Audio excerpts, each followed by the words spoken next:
श्रम विभाजन और जाति प्रथा पाठ के जो लेखक हैं वो डॉक्टर भीमराव अंबेडकर हैं। इसका परिचय हम लोग पढ़ चुके हैं। अब हम लोग आते हैं मूल बिंदु पर। कहा जा रहा है दोस्तों कि इस युग में जातिवाद के पोषकों की कमी नहीं है। डॉक्टर भीमराव अंबेडकर कहते हैं कि इस युग में जातिवाद के पोषकों की कमी नहीं है। अब इसका अर्थ क्या हुआ?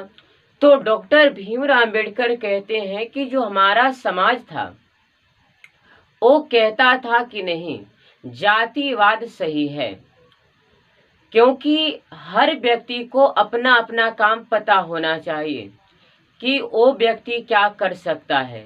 इसीलिए कुछ लोगों का कहना था कि जातिवाद सही है।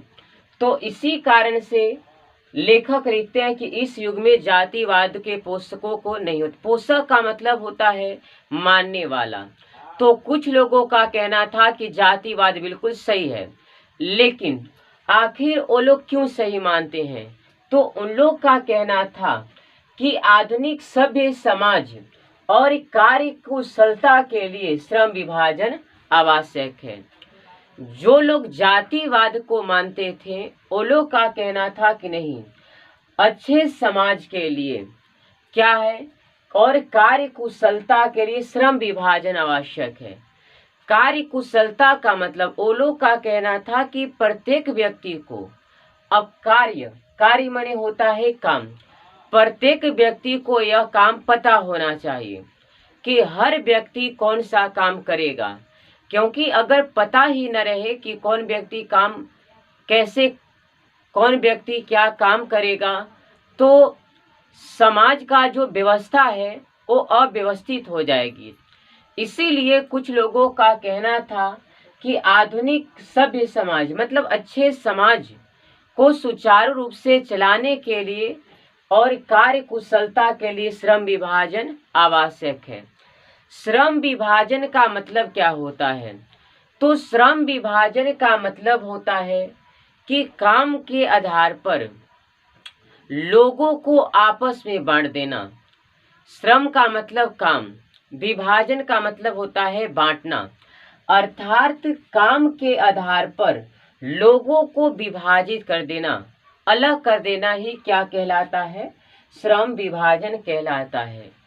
तो भीमराव अंबेडकर कहते हैं कि इस युग में जातिवाद के पोषकों की कमी नहीं है। इसके पोषक कहते हैं कि अच्छे समाज के लिए जातिवाद क्या है? सही है। आगे समझते हैं। आगे कहा जा रहा है कि जाति प्रथा भी श्रम विभाजन का दूसरा रूप है। कहा जा रहा है कि जाति प्रथा में क्या होता है कि जात के आधार पर लोगों को बांट दिया जाता है, और श्रम विभाजन में क्या होता है कि लोगों को काम के आधार पर बांट देना ही क्या कहलाता है? श्रम विभाजन कहलाता है। इसी कारण से जाति प्रथा भी श्रम विभाजन का दूसरा रूप कहा गया कि श्रम विभाजन और जाति प्रथा दोनों एक ही है, क्योंकि जाति प्रथा में भी जात के आधार पर लोग आपस में बढ़ जाते हैं और श्रम विभाजन में काम के आधार पर लोगों क्या हो जाते हैं? आपस में बढ़ जाते हैं। इसी कारण से जाति प्रथा भी श्रम विभाजन का दूसरा रूप माना गया है। अब गौर करेंगे। आगे कहा जा रहा है कि जाति प्रथा मनुष्य को जीवन भर के लिए एक ही पेशा में बांध देता है। अब पेशा का मतलब क्या होता है? तो पेशा का मतलब होता है काम। एक डॉक्टर का पेशा मरीजों का देखभाल करना, एक डॉक्टर का पेशा विद्यार्थियों को पढ़ाना का अपना अपना पेशा होता है, अपना अपना काम होता है। तो कहा जा रहा है कि जाति प्रथा जो है वो मनुष्य को जीवन भर के लिए एक ही पेशा में क्या कर देती है? बांध देती है। अब सोचिए, जो हमारा समाज था वो कहता था कि नहीं, जातिवाद सही है, लेकिन जातिवाद से क्या था? मनुष्य जीवन भर के लिए एक ही काम उसे करना पड़ता था। एक होता है पैतृक पेशा। पैतृक पेशा का मतलब होता है कि जो आपके पूर्वज लोग काम करते चले आ रहे हैं पहले से, आपको भी वही काम करना होगा। अब सोचिए समाज की क्या दुर्दशा था उस समय। मान के चलिए हमें कोई काम करने में मन नहीं लग रहा है, मैं चाहूं अगर मैं दूसरा काम करना चाहूं तो ये समाज इजाजत नहीं देता था। समाज का कहना था कि जो आपका पैतृक पेशा है, जो आपके माता पिता करते आ रहे हैं, वही काम भी आपको भी करना पड़ेगा।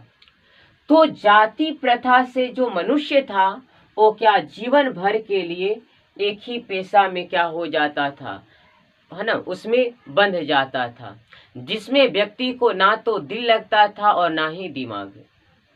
ये था हमारा समाज। मान के चलिए मैंने दुकान खोला और दुकान खोले लेकिन फायदा ही नहीं हो रहा है, और अगर मैं दूसरा व्यवसाय करना चाहूं तो मैं नहीं कर सकता हूं। क्यों? क्योंकि वो लोग कहना था कि जो बड़ी भैया हैं वो सिर्फ लकड़ी का काम ही कर सकते हैं, कोई दूसरा काम नहीं कर सकते हैं। इसी प्रकार से अनेक जाति के लोग, जो ठाकुर जी हैं वो केवल बाल ही बना सकते हैं। अगर उनका कोई लड़का डॉक्टर बनना चाहे, कोई दूसरा काम करना चाहे तो कर नहीं सकता था। इसी कारण से कहा जा रहा है कि जाति प्रथा से मनुष्य को जीवन भर के लिए क्या करता है, एक ही पेशा में बांध देता है। तो उसमें व्यक्ति को ना तो दिल लगता है और ना ही दिमाग। बतलाइए, यही था हमारा समाज उस समय का। लेकिन आज तो हमारा समाज बहुत विकसित कर रहा है, आगे की ओर अग्रसर हो रहा है। लेकिन पहले का जो समाज था बहुत ही कुप्रथाएं थे हमारा समाज में।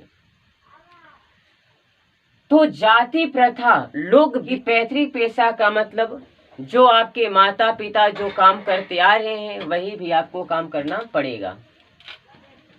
आगे कहा जा रहा है कि जाति प्रथा भारत में बेरोजगारी का प्रमुख और प्रत्यक्ष कारण है।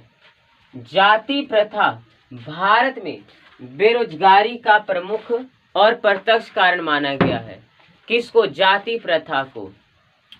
अब देखिए जाति प्रथा ही आगे चलकर किसका रूप धारण कर लेता है, तो बेरोजगारी का रूप धारण कर लेता है। अब कैसे? मान की चलिए एक जैसे कुम्हार जी हैं, वो घड़ा का काम करते हैं, दिया बनाते हैं।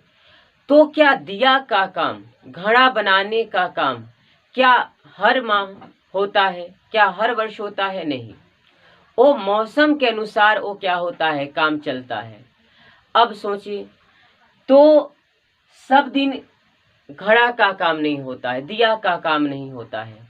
तो अगर कुम्हार भैया कोई दूसरा काम करना चाहे तो कर नहीं सकते हैं। तो ये था हमारा समाज। तो जाति प्रथा ही भारत में बेरोजगारी का क्या बन जाता है, कारण बन जाता है। भारत में बेरोजगारी का प्रमुख और प्रत्यक्ष कारण है। बिहार बोर्ड का एक अति महत्वपूर्ण प्रश्न है कि भारत में बेरोजगारी का प्रमुख और प्रत्यक्ष कारण क्या है, तो बोलेंगे जाति प्रथा। आगे कहा जा रहा है कि इस युग में जातिवाद के पोषकों को कमी नहीं है ना। और आधुनिक सभ्य समाज कार्य कुशलता को किसको मानता है? श्रम विभाजन को आवश्यक मानता है। आगे कहा जा रहा है कि जाति प्रथा मनुष्य की स्वेच्छा पर निर्भर नहीं रहता। जाति प्रथा मनुष्य की स्वेच्छा पर निर्भर नहीं रहता है। अभी हम बताएं कि अगर कोई मनुष्य दूसरा काम करना चाहे तो कर नहीं सकता है। अगर तो पहले ये हमारा समाज था, आज की बात नहीं किया जा रहा। जिस समय भीमराव अम्बेडकर थे उस समय हमारा समाज अनेक प्रकार के कुप्रथाएं से ग्रसित था।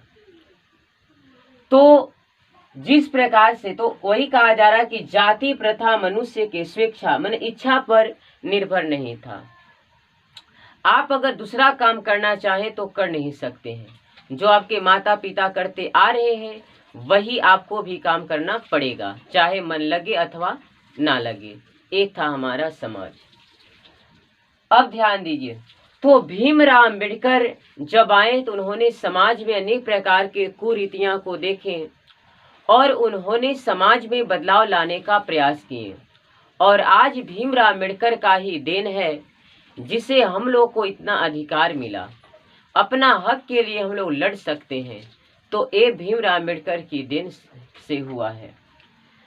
आगे कहा जा रहा है कि भीमराव अम्बेडकर कहते हैं कि अगर मुझसे कोई पूछे कि मेरे दृष्टिकोण से हमारा समाज कैसा होना चाहिए, तो भीमराव अम्बेडकर कहते हैं कि मेरे दृष्टि से जो समाज होना चाहिए, आदर्श जो समाज होना चाहिए, वो स्वतंत्रता, क्षमता, भ्रातृत्व पर आधारित होना चाहिए। भीमराव अम्बेडकर कहते हैं कि मेरे दृष्टिकोण से हमारा समाज कैसा होना चाहिए, तो भीमराव अम्बेडकर कहते हैं कि मेरा आदर्श समाज स्वतंत्रता पर आधारित होना चाहिए। स्वतंत्रता का मतलब हर व्यक्ति का ये आज़ादी हो, जीने का, बोलने का, अपना अधिकार पाने का हर व्यक्ति का आज़ादी हो, तो स्वतंत्रता। उसी प्रकार से समता, समता का मतलब चाहे कोई व्यक्ति काला है, गोरा है, इससे किसी प्रकार का भेदभाव न हो, तो हर व्यक्ति अपने अधिकार को लिए, अपने अधिकार को पाने के लिए वो अपने क्या है, वो स्वतंत्र है। समता का मतलब किसी प्रकार के रंग रूप का कोई भेदभाव इस समाज में ना हो।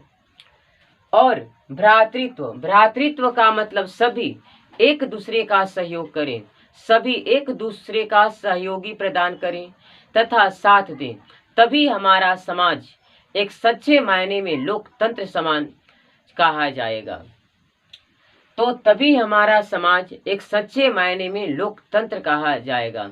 और भाईचारे का वास्तविक संबंध कैसा होना चाहिए, दूध और पानी के मिश्रण के जैसा होना चाहिए। भीमराव अम्बेडकर कहते हैं कि मेरे दृष्टिकोण से हमारा समाज स्वतंत्रता, क्षमता, भ्रातृत्व के साथ साथ मेरा समाज दूध और पानी के मिश्रण के जैसा होना चाहिए। मतलब जिस प्रकार से पानी में दूध को मिला देते हैं या दूध में पानी को मिला देते हैं, तो कोई व्यक्ति उसे आइडेंटिफाई नहीं कर पाएगा कि कौन पानी है कि कौन दूध है। उसी प्रकार से चाहे कोई व्यक्ति छोटा हो, बड़ा हो, काला हो, गोरा हो, किसी प्रकार का हमारे समाज में भेदभाव ना हो सके। हर व्यक्ति अपने अधिकार को पाने के लिए वो तत्पर रहे, हर व्यक्ति पूर्ण रूप से स्वतंत्र रहे। हमारा समाज ऐसा होना चाहिए। तो प्रश्न में आएगा कि किसने कहा था कि मेरा आदर्श समाज स्वतंत्रता, क्षमता, भ्रातृत्व पर आधारित होना चाहिए? इसका आंसर होगा भीमराव अम्बेडकर। भीमराव अम्बेडकर के दृष्टिकोण से मेरा समाज किसके मिश्रण जैसा होना चाहिए? तो इसका सही उत्तर होगा दूध और पानी के मिश्रण के जैसा होना चाहिए हमारा समाज। और भाईचारे का ही दूसरा रूप लोकतंत्र होता है। लोकतंत्र का मतलब हर नागरिक, हर व्यक्ति अपने अधिकार को पाने के लिए लड़ सकता है, इस प्रकार से वो स्वतंत्र रूप से जीवन यापन कर सकता है। तो भीमराव अम्बेडकर का ही आज दिन है कि हम लोग अपने अधिकार के पाने के लिए लड़ते हैं। आज बोलते हैं समाज में हम लोग का भी अधिकार है। इस प्रकार से यही हमारा पाठ था। तो यदि आप सभी को हमारा वीडियो अच्छा लगा होगा तो लाइक करें और कमेंट करें और सब्सक्राइब करें। धन्यवाद दोस्तों। फिर अगले वीडियो में हम लोग मिलेंगे। तो आज के लिए इतना ही। धन्यवाद दोस्तों।